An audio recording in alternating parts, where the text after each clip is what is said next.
Muy buenos días, hermanos. En esta mañana vamos a estar compartiendo nuestro tema sobre el mes de noviembre, que es Hablemos de Familia, y el estudio de este día es las bendiciones del hogar que teme a Dios.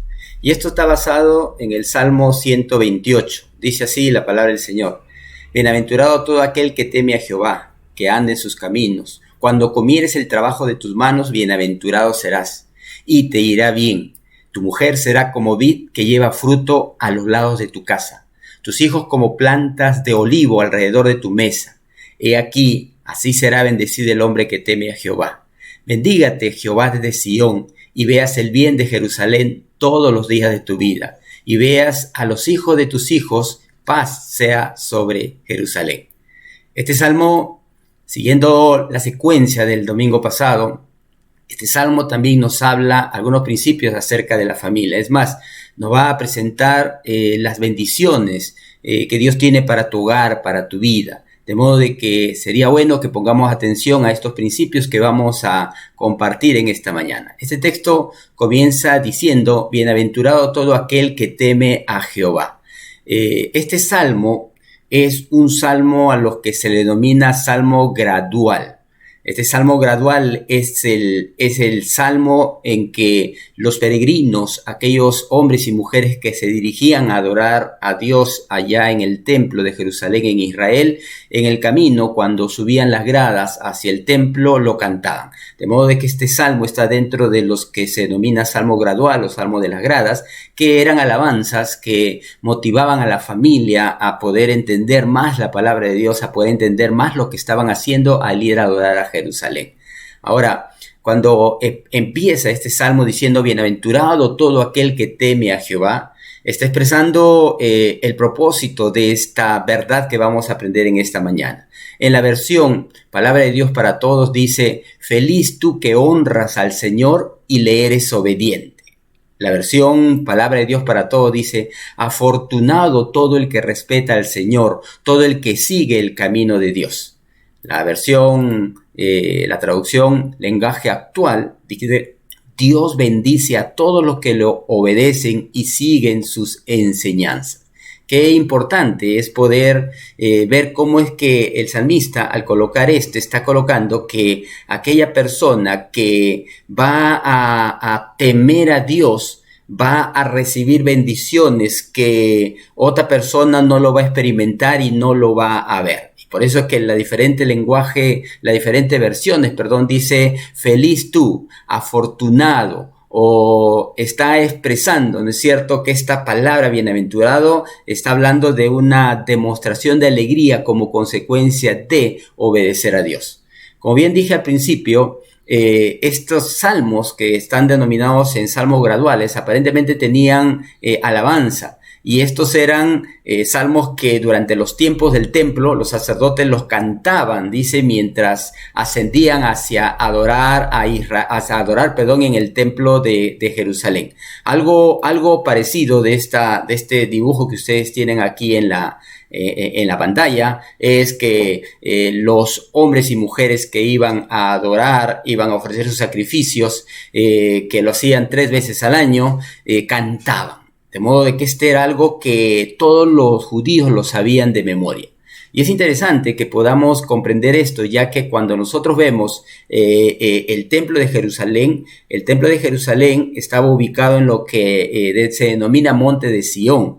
Es el lugar donde Dios separó para que esté allí el lugar donde se le iba a la casa, donde se le iba a rendir homenaje. Y es más, cuando uno revisa el Antiguo Testamento, vamos a ver cómo es que Dios ya en diferentes circunstancias, hombres tuvieron un encuentro personal con él en ese lugar. Si nosotros vamos al Antiguo Testamento, en Génesis, ¿se acuerdan ustedes cuando Abraham fue a sacrificar a Isaac? Podemos decir que fue uno de los primeros israelitas en subir a Jerusalén.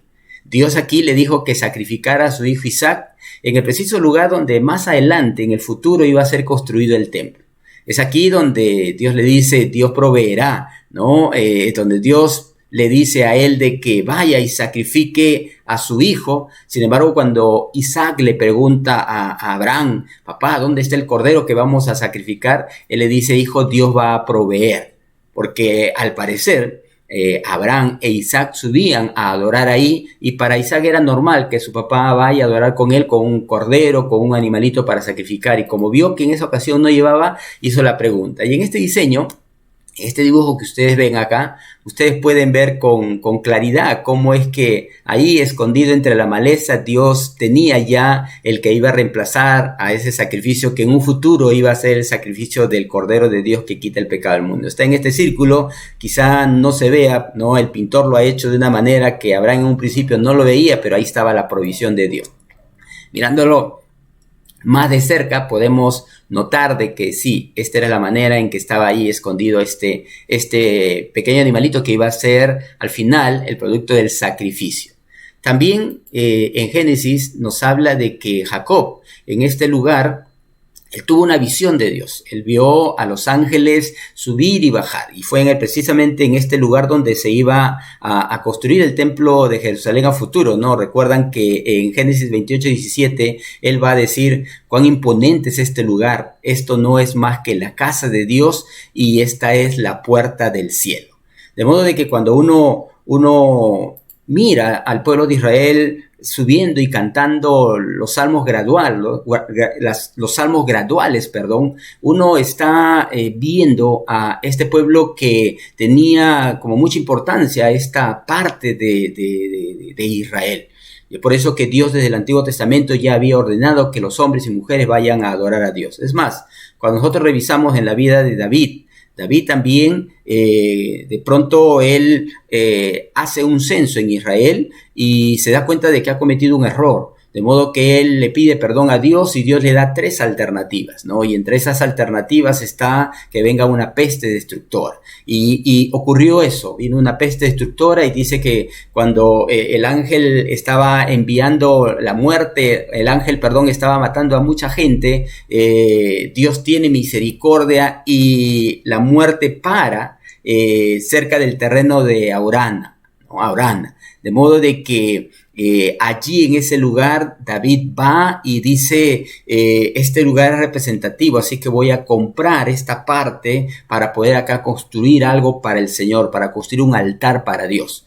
Y va donde Aurana y le dice, véndeme este terreno. Y cuando Aurana ve al rey, le dice, mi rey, qué privilegio, ¿no? Que usted venga aquí, por favor, tome lo que usted quiera. Y David le dice, quiero que me vendas este lugar porque acá quiero construir un altar para Dios. Y Aurana le dice, no, llévatelo, si es para Dios, es para ti.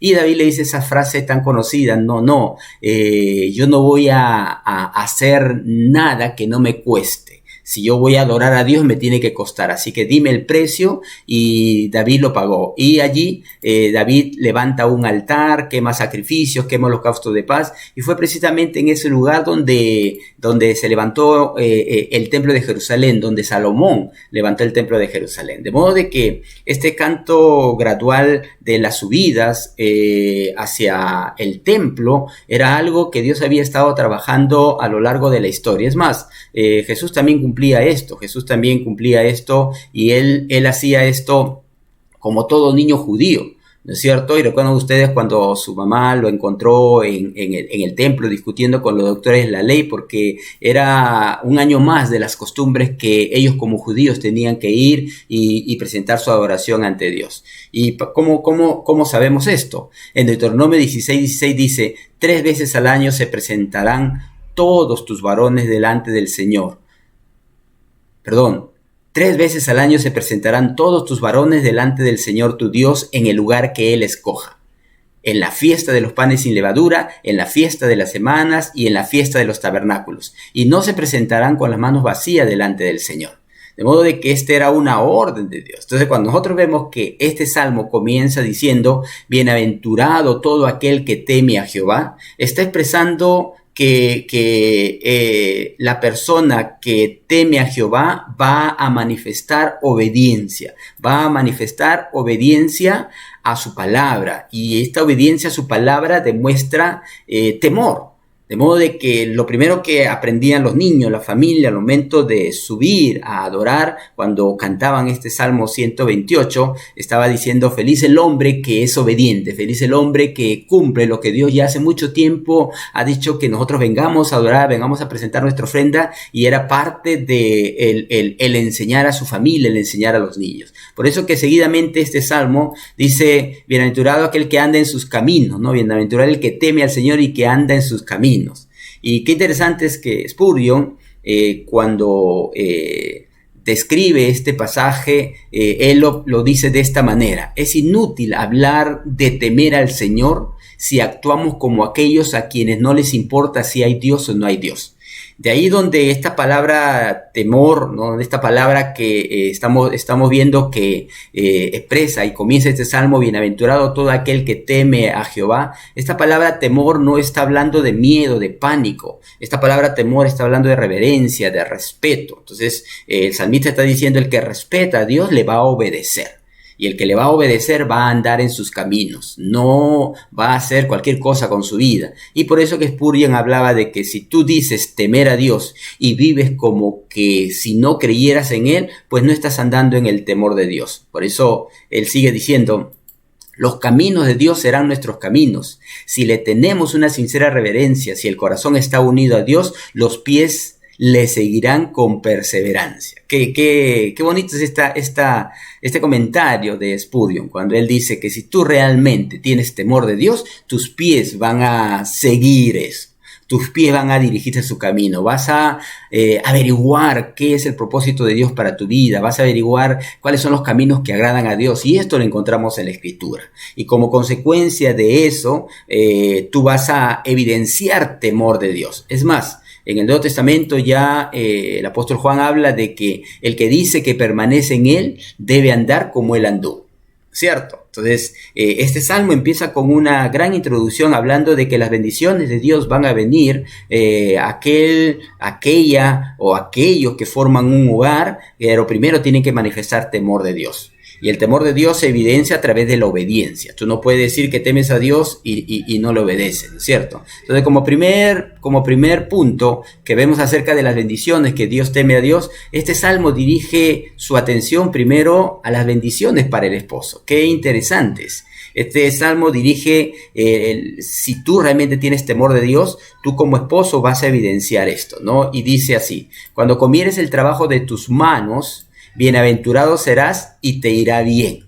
Miren, ¿qué es lo que está diciendo? Cuando comieres el trabajo de tus manos, bienaventurado serás y te irá bien. Recuerden que cuando Adán pecó, Dios maldijo la tierra y como consecuencia el trabajo iba a ser duro. Sin embargo, este salmo dice que cuando el hombre, la mujer está dentro del temor de Dios, él va a poder comer lo que trabaja. No como muchos ahora que trabajan y no pueden disfrutar del fruto de su trabajo, que es el dinero u otras cosas, porque tienen que pagar, tienen que devolver y están totalmente esclavos de la deuda. En otras palabras, la bendición del esposo que teme a Dios va a hacer como consecuencia que su economía va a ser bendecida.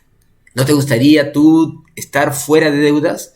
¿No te gustaría estar a ti disfrutando del esfuerzo de tus manos? Pues bien, este salmo introduce la idea de que nosotros debemos aprender la obediencia, aprender a dirigirnos por los caminos del Señor, y esto se encuentra en la Escritura. En otras palabras, lee la Biblia. En otras palabras, estudia la palabra de Dios. En otras palabras, no digan no tengo tiempo. Sí, siempre hay tiempo. El asunto es que tus prioridades son las incorrectas. Por eso acá surgen 4 interrogantes. ¿Quién no desea que su trabajo dé buen fruto? Creo que todos los que en alguna manera son emprendedores y están en algún negocio, están en un trabajo, están haciendo alguna labor, quiere que les salga bien para que le paguen y es más, les recomienden para que otros los puedan llamar y de esa manera tener más ingresos. ¿Quién no anhela sentarse a la mesa, comer el fruto de su trabajo en paz?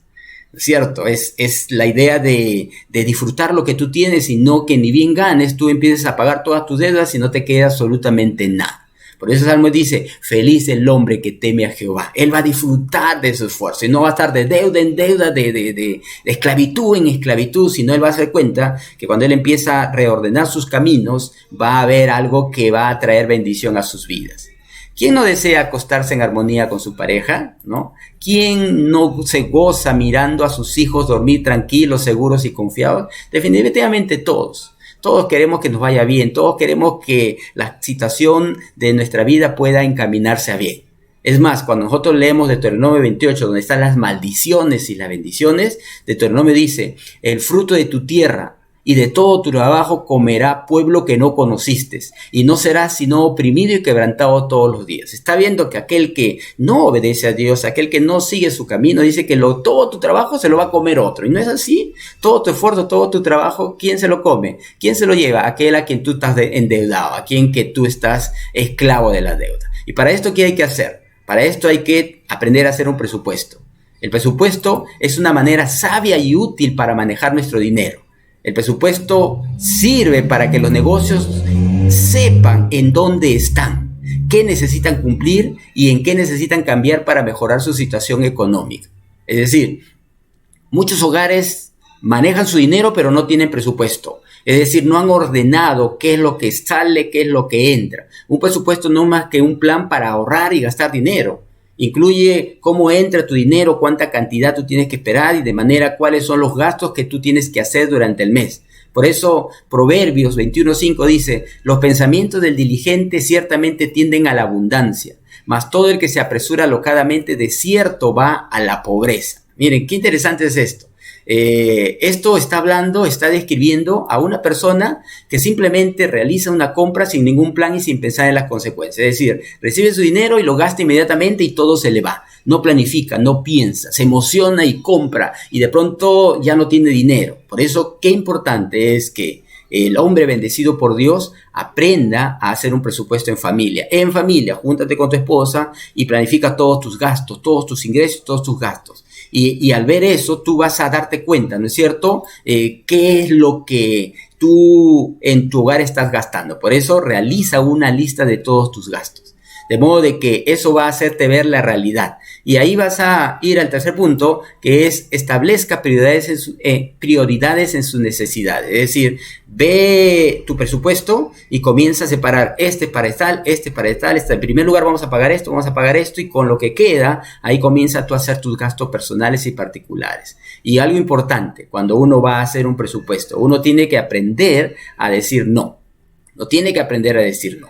Y otra cosa importante es aprende a buscar consejo. No lo sabes todo. Si tú estás endeudado y no puedes con tu ingreso y no gastes porque no sabes manejar tu dinero. Tú puedes decir, no, yo he invertido, yo estoy haciendo acá. No has pedido consejo. Cuando uno no pide consejo es esclavo de la deuda.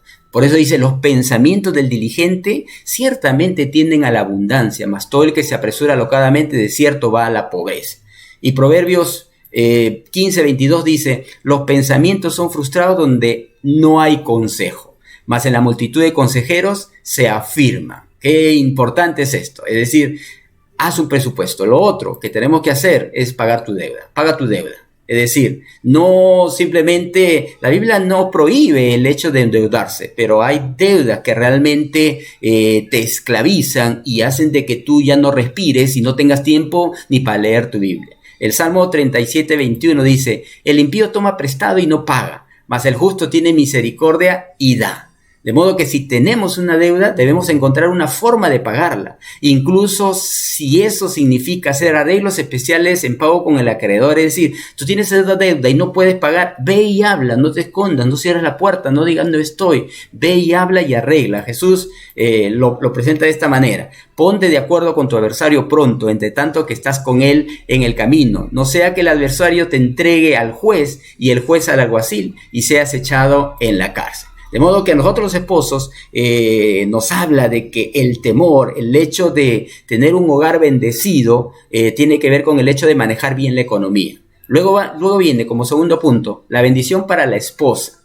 Dice el texto, tu mujer será como vid que lleva fruto a los lados de tu casa. Y es importante que nosotros podamos entender esta parte.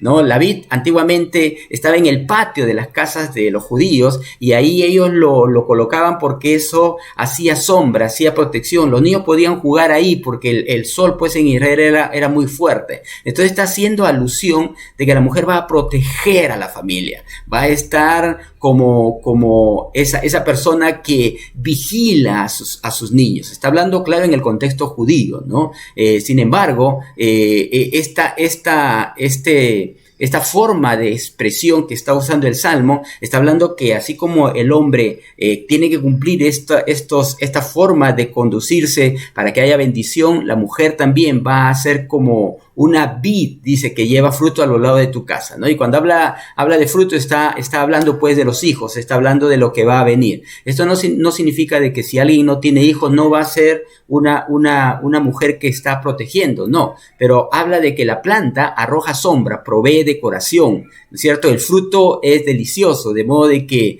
en una forma de expresión está usando que tu mujer va a ser como una planta de olivo. Y luego viene el tercer punto, la bendición para los hijos. Y acá está diciendo el Salmo, dice, tus hijos serán como plantas de olivo alrededor de tu mesa. Qué importante, ¿no es cierto? Y la planta de olivo es la aceituna, produce el fruto de la aceituna. Una planta de olivo valía tanto que si un hombre poseía 8 o 9 plantas en su terreno, entonces él era considerado un hombre rico. Qué interesante, miren. Tener una planta de olivo hablaba de riqueza, hablaba de tener un futuro tranquilo. Por eso Dios usa esta analogía de la planta de olivo, que para un israelita es una ilustración que lleva mucho sentido y es muy efectivo, porque para ellos esta planta de olivo era pues tener recursos económicos. En otras palabras, tanto la vid que protegía el hogar y tanto los hijos que eran considerados como olivo, el hombre normalmente cuando tenía hijos hombres en aquel tiempo, él sabía que la responsabilidad del campo, de los terrenos, del ganado, iba a caer sobre ellos y ese niño iba a seguir lo que él estaba haciendo. A ti, papá, ¿no te gustaría que tu hijo o tu hija pues siga con ese negocio que está costado tanto esfuerzo realizar? Hay hijos que cuando el papá y la mamá mueren, ellos ¿qué hacen con el negocio? Venden todo lo que el padre toda su vida se ha dedicado al negocio, toda su vida se ha dedicado a esa gran empresa, y el hijo de la noche a la mañana vende todo y lo desaparece. ¿A ti, papá, no te gustaría que todo tu esfuerzo, no solamente la herencia física lo reciba tu hijo, sino que él no solo mejore tu negocio, sino lo haga crecer y él pueda vivir y todas sus generaciones puedan disfrutar del esfuerzo de tu vida? Pues esto es la idea de este salmo. El hombre que teme a Jehová va a manejar bien su economía, va a aprender a hacer un presupuesto, va a pagar sus deudas, va a ser responsable, su mujer va a ser como una vid, va a proteger, va a estar ahí. Un comentarista decía que el hombre cuando venía del campo estaba tan cansado que se sentaba en el patio y esa vid lo protegía, ¿no? Como que da la idea de que en el hogar tanto el hombre y la mujer cumplen roles importantes. Ahora la mujer también trabaja, pero también el cuidado de los hijos es de ambos, y esta vid también protegía a los niños que jugaban en el patio para que el sol de aquel lugar no los quemase. Los olivos, como dice este comentarista, tardan mucho en madurar y ser rentables. Cultivados con paciencia se vuelven bastante valiosos y continúan produciendo una cosecha rentable durante siglos, quizás más que cualquier otro árbol que planta que produzca fruto, dice Boyce. Él es un comentarista. En otras palabras, si el salmista está utilizando el olivo como parte de la familia, ¿no? Como dirigiéndolo a nuestros hijos, pues él está diciendo de que si una planta se demora en crecer, pues nuestros hijos también se van a demorar en crecer. Y uno tiene que darle toda la atención, ¿sí? Para que este olivo dé unas aceitunas lo más ricas posibles, pues tiene que cuidar, tiene que proteger, tiene que estar al tanto de su crecimiento. Así es el papá tiene que estar al tanto del crecimiento de sus hijos. El árbol de olivo era el árbol más importante de Palestina. En otras palabras, el salmista estaba describiendo a los niños en una manera que resalta cuán valiosos y preciosos son ellos. Es más, el olivo está representada dentro de todo lo que es la tradición de Israel. Ya si retrocedemos al Antiguo Testamento, vamos a recordar que Noé, ¿no es cierto?, cuando suelta la palomita, la paloma viene con esa rama de olivo, como diciéndole, ¿no es cierto?, aquí todavía están las aguas subidas, ¿no? Y siempre el olivo era representativo al pueblo de Israel. Y ojo que el Salmo dice plantas, no ramas, porque la rama es una parte del árbol, la rama, pero la planta no. La planta es, se puede decir que es un ser, si lo puedo llamar así, para hacer la analogía con los hijos, individual. En otras palabras, el salmista está diciendo, tú vas a llenar tu mesa de plantas de olivos y cada uno de ellos va a ser muy particular. Hay olivos que crecen y dan abundante fruto, hay olivos que crecen y dan menos frutos, hay olivos que se demoran un poquito más en dar fruto, igual que nuestros hijos. Cada uno tiene su propia personalidad, cada uno de ellos, ¿no es cierto?, tiene su propia manera de pensar, tiene su propia manera de ser.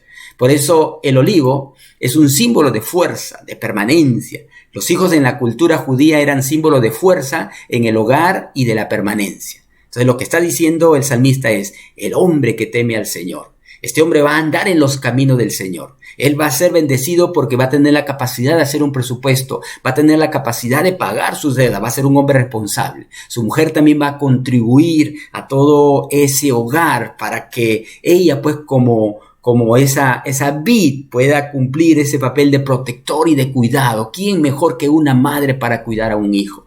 ¿Qué mejor que una madre para cuidar a 2, 3 niños? No lo cuida bien la nana, no lo cuida bien la abuela. Por más amor, no te ofendas, abuela, pero por más amor que tú tengas, el cuidado de una madre sana emocional es la que va a permitir que el niño crezca de una manera correcta.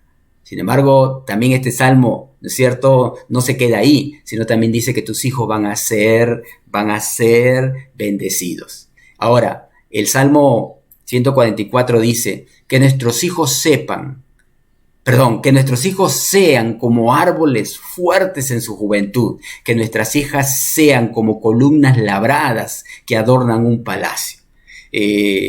Cuando nosotros vemos el Salmo, y los Salmos hablan de los hijos, hablan a algún punto muy importante que la semana pasada estuvimos hablando, ¿no?, acerca de la gran mentira del tiempo de calidad.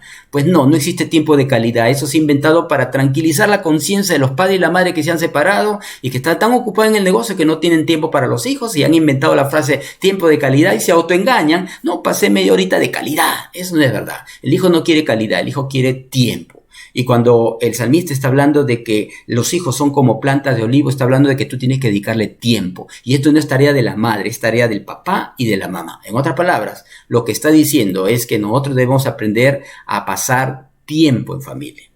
Por eso que empresarios que no son creyentes, empresarios que nos hablan de la importancia del tiempo y comparado al dinero, ellos nos hablan y de una manera tan clara que el tiempo es más valioso que el dinero. Hay mucha gente que se desespera por tener dinero y cree que lo mejor que le puede dar a sus hijos es dinero, es dejarle una empresa. Y uno se da cuenta que después, cuando el papá y la mamá mueren, los hijos se pelean por todos los terrenos, se pelean por todos los bienes. Por eso Jim Rohn dice, el tiempo es más valioso que el dinero. Puedes obtener más dinero, pero no puedes obtener más tiempo. Ahora, si bien es cierto que hay que trabajar para conseguir dinero porque esta sociedad nos obliga a ello para poder tener calidad de vida a nuestros hijos, y muchas veces también esa calidad hay que poner entre comillas, ¿no? Porque calidad muchas veces está ligado al egoísmo. Yo le quiero dar calidad de vida a mi hijo, ¿no? Y por eso me dedico tanto tiempo a mi trabajo, no tengo tiempo para mi hijo. Y tu hijo va, se acerca y no recibe afecto, no recibe palabras hermosas porque tú estás más ocupado en tu trabajo. Se necesita dinero, sí, para pagar facturas, para tener una vivienda digna, para alimentarnos, para comprar ropa. Se necesita dinero para todo, pero el dinero no debe ser quien te controle. Y tampoco el que maneje la felicidad de nuestro hogar. Ahora, tú no vales por lo que tienes, tú vales por lo que eres. Por esa razón, el dinero no comprará el tiempo y tu sentimiento de culpabilidad en el caso que lo tengas. No debe suplirse con regalos a tus hijos solo para que vean cuánto les quieres, ¿no? Porque hay gente que dice, no, yo le compro todo, yo le doy de todo. Hay padres que no le dan nada, pues tú no le das a ti. Tú le puedes dar ropa, le puedes dar zapatos, le puedes dar sus estudios, pero lo más valioso es tu vida. Y tu vida, tu tiempo no le das. El tiempo que tú vas a darle a tu hijo es un tiempo donde su chip de información de su cerebro se va a grabar. Pregúntale a tus hijos cuál es el mejor momento en que pasó a lo largo de su vida contigo y te va a decir, papá, ¿te acuerdas cuando me cargaste? Papá, ¿te acuerdas cuando hiciste esto? Papá, ¿te acuerdas? Y tú piensas que cuando le regalaste la zapatilla. Y a veces nosotros, sinceramente, queremos hacer algo especial para nuestros hijos y a través de las cosas queremos darle, pero no nos damos cuenta que muchas veces una palabra de aliento, una palabra de cariño, qué linda que estás, qué hermoso que estás, qué guapo que estás, hijo, hija, va a ser una forma de fortalecer su vida en nuestro hijo. Ahora, el amor no se mide con regalos. Tus hijos no los quieren porque aunque les hagan felices momentáneamente, lo que realmente necesitan para ser felices y desarrollarse emocionalmente estables es que estés con ellos a su lado. Qué importante es entender esto. Por eso que este salmo, cuando está hablando de las bendiciones del hogar que teme a Dios, habla al varón, habla a la madre, habla lo que va a suceder con tus hijos, pero al mismo tiempo nos hace reflexionar y nos hace ver que nosotros debemos aprender a buscar las prioridades, que son los que vienen como consecuencia de tu temor a Dios. El principio de la sabiduría es el temor a Dios, el respeto a Dios. Por eso que en 1 Timoteo capítulo 3 nos habla de cómo debe ser un hogar de aquel que está sirviendo a Dios. Dice la siguiente, en la versión Nueva Traducción Viviente, dice, la siguiente declaración es digna de confianza.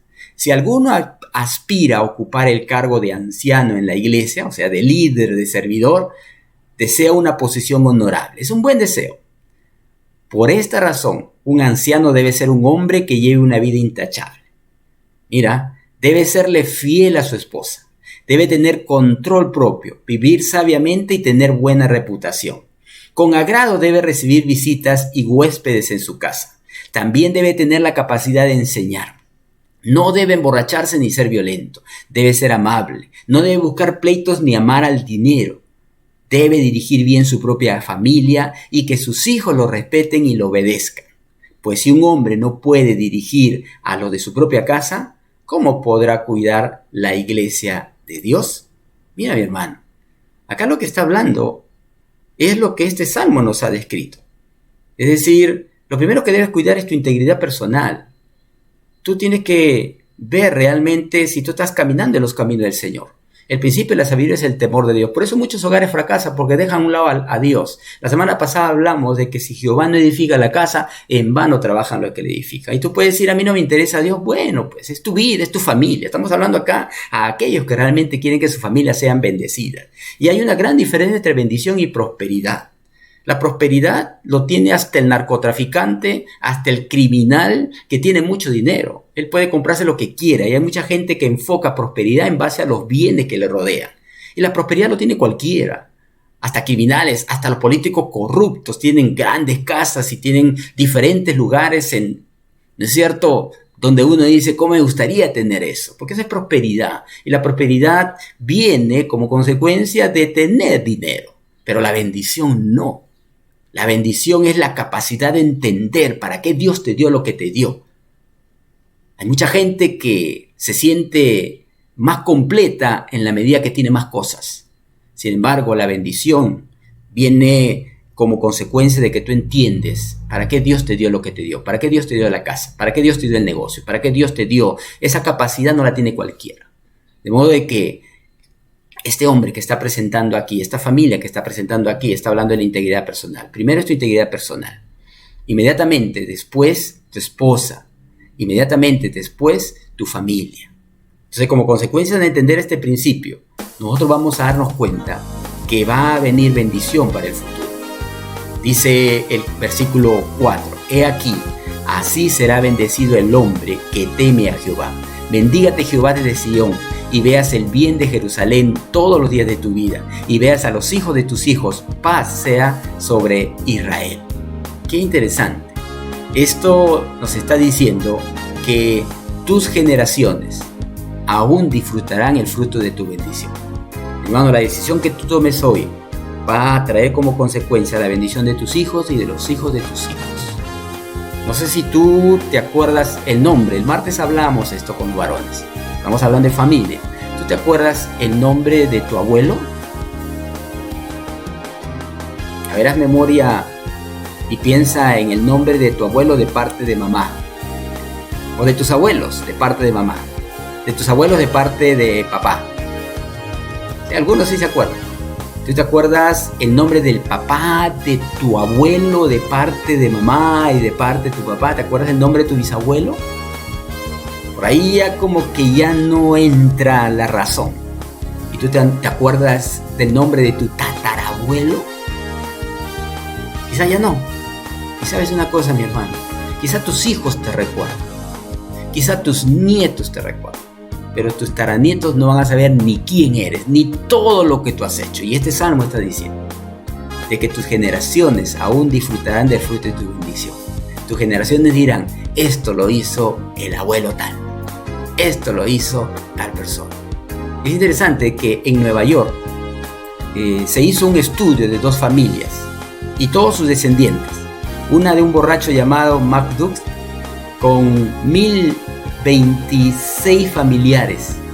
Y esto fue lo que encontraron. Revisaron todo su árbol genealógico. 300 habían muerto prematuramente. Miren, era un borracho. 190 habían practicado prostitución. 100 habían sido borrachos. 100 fueron a la cárcel. Esto nos muestra que la vida de solo un hombre causó gran influencia negativa en toda su generación. ¿Hay poder en las decisiones que tomamos en las futuras generaciones? Claro que sí. Endeúdate, vas a ver cómo sufren tus hijos. Maneja mal tu dinero, vas a ver cómo sufres tú, tus hijos y tus nietos. Sin embargo, este mismo estudio, ¿cierto? Este reporte dice, de igual forma, se estudió la familia de un pastor evangélico llamado Jonathan Edwards. Ustedes deben buscarlo en internet, es muy conocido él. Con 727 familiares. Y de ellos 300 habían sido maestros, líderes y predicadores. 65 presidentes y rectores de universidades.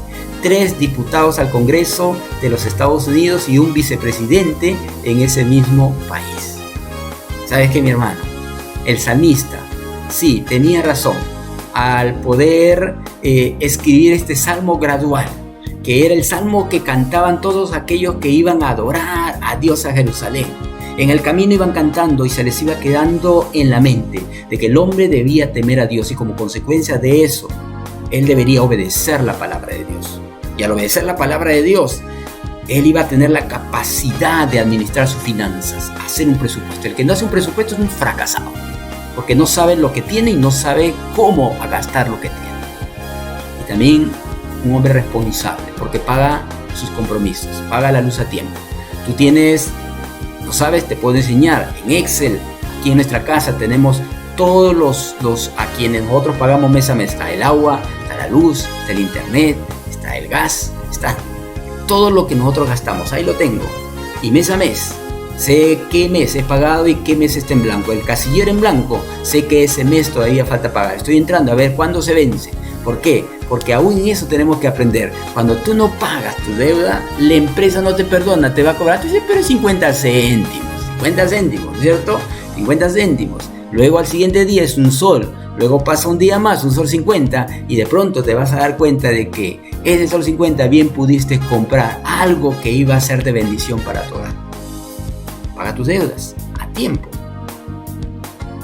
Como consecuencia de eso, tu mujer va a estar como una vid. Y aquí habla del arreglo también. Va a estar bien vestida porque todo tu dinero no va a ir para la esposa de aquel que tú le tienes deuda, sino va a ser para tu esposa también. Tus hijos también van a estar con ropa buena, van a estar con ropa bonita, porque has sabido invertir. Y tus generaciones van a dar la gloria a Dios porque tú tomaste la decisión de ser un hombre que iba a temer a Dios. Entonces te desafío, mi hermano, en este culto familiar, de que tú vuelvas a leer este salmo, que tú lo vuelvas a leer, y si tú le puedes componer y poner una letra adelante, pero que las generaciones que van a seguir van a ser de bendición, no solamente a tus hijos y a tus hijos, sino por las futuras generaciones. Cuando vemos la palabra, escuchamos a aquellos hombres antiguos que decían, ¿cierto? Dios de Abraham, Dios de Isaac, Dios de Jacob, Dios de José.